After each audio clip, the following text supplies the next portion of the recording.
ये कहानी है जस्सी और मिट्ठू की, जिनकी मोहब्बत ने एक खौफनाक मोड़ लिया। जस्सी ने अपनी माँ के खिलाफ जाकर प्यार किया, लेकिन जब माँ को यह पता चला तो उसने अपनी बेटी और दामाद की हत्या करने की साजिश रच दी। क्या हुआ जब ये प्यार मौत की साजिश में बदल गया? जानिए जस्सी और मिट्ठू की दिलचस्प और दर्दनाक कहानी।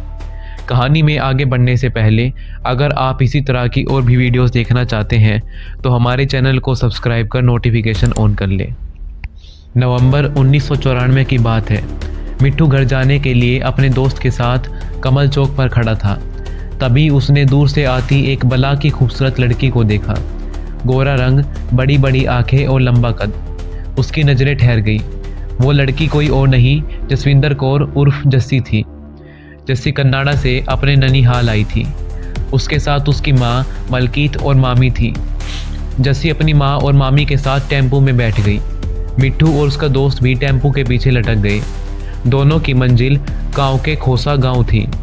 कबड्डी खिलाड़ी मिट्ठू एक साधारण परिवार का लड़का था, जबकि जस्सी एक प्रभावशाली परिवार की बेटी थी। वह ब्यूटिशियन का भी कोर्स कर रही थी। मिट्ठू ने एक इंटरव्यू में बताया, जस्सी के ननिहाल वाले घर की आलीशान कोठी का पिछला दरवाज़ा मेरे 2 कमरों के कच्चे मकान की तरफ खुलता था। आज़ाद ख्यालों वाली जस्सी पंजाब के कायदों से अनजान थी। खुद स्कूटर चलाकर अगले दिन मेरे घर के सामने पहुंची। जस्सी का स्कूटर बंद हो गया। वह हेल्प हेल्प चिल्लाने लगी। मैं बाहर आया और स्कूटर स्टार्ट किया। हिम्मत जुटाकर मैंने कहा, मैं बात करना चाहता हूँ। उसने जवाब में हाँ कहा। साथ ही जाते हुए अगले दिन जंगराव में मिलने का वादा किया। मिट्ठू याद कर बताते हैं, अगले दिन मैं अपने परिवार के साथ खरीदारी करने के लिए जंगराव गया। उसकी मम्मी और मौसी भी उसी शोरूम में कुछ खरीदारी कर रही थी। मैं जस्सी के पीछे बैठ गया। वह कॉफ़ी पी रही थी। उसने चुपके से कप मेरी तरफ बढ़ा दिया। हम एक दूसरे को देखकर मुस्कुराए, लेकिन हमारे बीच कोई भी बात नहीं हुई। शाम के समय हम गांव लौट आए। घर में घुसने से पहले जस्सी ने इधर उधर देखा और मिट्ठू के हाथ में एक पर्ची थमा दी और खुद दौड़ते हुए घर के अंदर घुस गई। उसके जाने के बाद मिट्ठू ने पर्ची खोली तो वह एक लव लेटर निकली। यह पढ़कर मिट्ठू की खुशी का ठिकाना नहीं रहा। मिट्ठू ने अपने दोस्त को भी इस बारे में बताया। मिट्ठू ने यह भी कहा, हम दोनों पड़ोस के एक घर में मिलने लगे। एक हफ्ते बाद जस्सी ने कहा वह कन्नाडा लौट रही है। मिट्ठू का दिल बैठ गया। जस्सी का भी जाने का मन नहीं कर रहा था, इसलिए जस्सी ने अपना पासपोर्ट फाड़ दिया। पासपोर्ट न होने की वजह से उसे 15 दिन और रुकना पड़ा। जस्सी पढ़ने में होशियार थी और उसका सपना था कि वह कन्नाडा में वकील बने। वो शादी करके मिट्ठू के साथ ज़िंदगी बिताना चाहती थी। अक्सर कन्नाडा में अलग घर लेकर साथ रहने की बात करती थी। जस्सी का पासपोर्ट बन गया और 15 दिन बाद वह कन्नाडा लौट गई। जब जस्सी जाने लगी तब मिट्ठू ने पूछा, चली जाओगी तो फिर बात कैसे होगी? वह जंगराव के एक पीसीओ का नंबर ले गई और कॉल करने का दिन और समय फिक्स कर गई। जस्सी ने कन्नाडा पहुंचकर तय समय पर फ़ोन किया और दोनों की बातचीत हुई और चिट्ठियों का लंबा सिलसिला भी चला। जस्सी अंग्रेजी में लिखती थी, लेकिन मिट्ठू को अंग्रेजी कम आती थी, इसलिए वह अपने दोस्तों से चिट्ठी पढ़वाता था। चिट्ठियों और टेलीफोन के जरिए दोनों का प्यार परवान चढ़ता रहा। हर साल कुछ वक्त के लिए जस्सी अपने नानी के घर आती थी और तब दोनों की मुलाकात होती थी।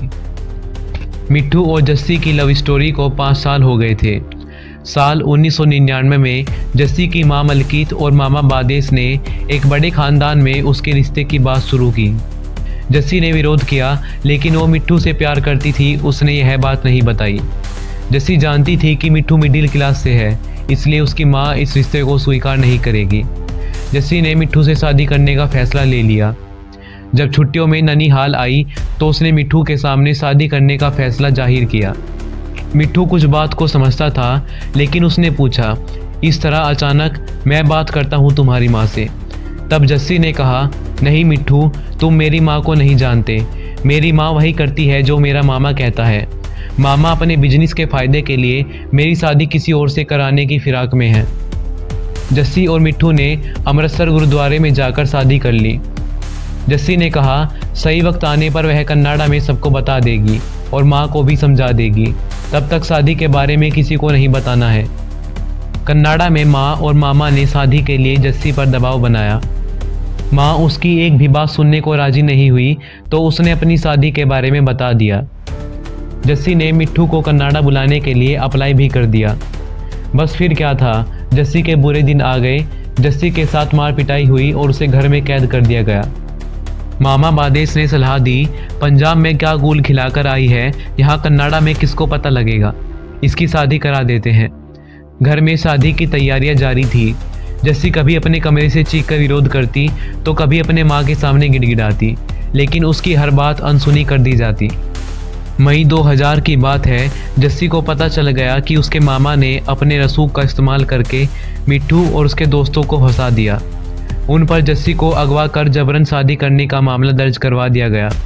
जस्सी किसी भी तरह अपने घर से भागी और पंजाब पहुंची। यहाँ कोर्ट में पेश हुई और बयान दर्ज करवाया। बयान में कहा, हम दोनों की उम्र 24-25 साल है। हमने अपनी मर्जी से शादी की है और मर्जी की शादी गुनाह नहीं होती। कोर्ट ने मिट्ठू और उसके दोस्तों को बरी कर दिया। दोनों अपने रिश्तेदारों के यहाँ छिप छिप कर रहने लगे। उधर माँ और मामा ने बेटी को सबक सिखाने का फैसला लिया। बादेश और मलकित ने कन्नाडा में रहकर अपने कॉन्टैक्ट का इस्तेमाल किया, पैसा पानी की तरह बहाया और मिट्ठू की हत्या की साजिश रची। पंजाब पुलिस में दारोगा जोगिंदर की मदद से सुपारी किलर हायर किया। 7 जून को कन्नाडा से मलकित ने किसी तरह जस्सी से फ़ोन पर बात की कि हम तेरी शादी मिट्ठू से करवा देंगे, तू कन्नाडा आ जा। माँ से बात करने के बाद जस्सी खुशी से चहकने लगी। 12 जून को गांव में रिसेप्शन रखा गया। 8 जून 2000 को दोनों बाजार में गए और कॉफ़ी पी।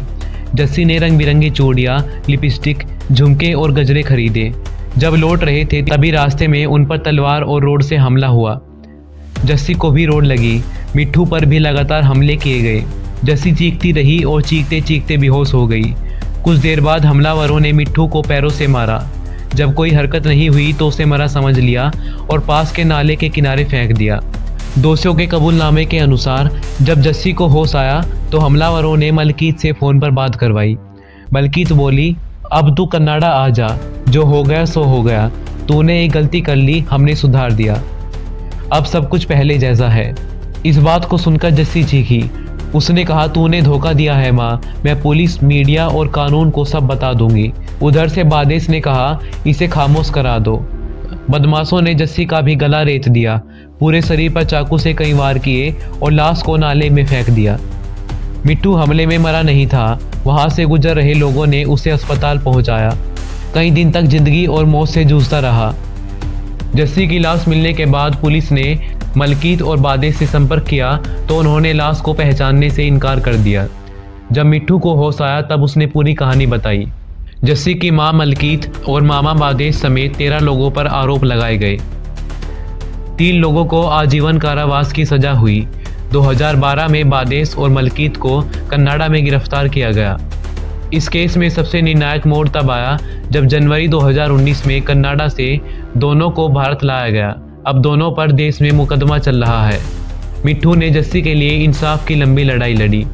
जस्सी के परिवार वालों ने पैसों का प्रयोग कर मिट्ठू को बलात्कार समेत कई झूठे मामलों में फंसाया।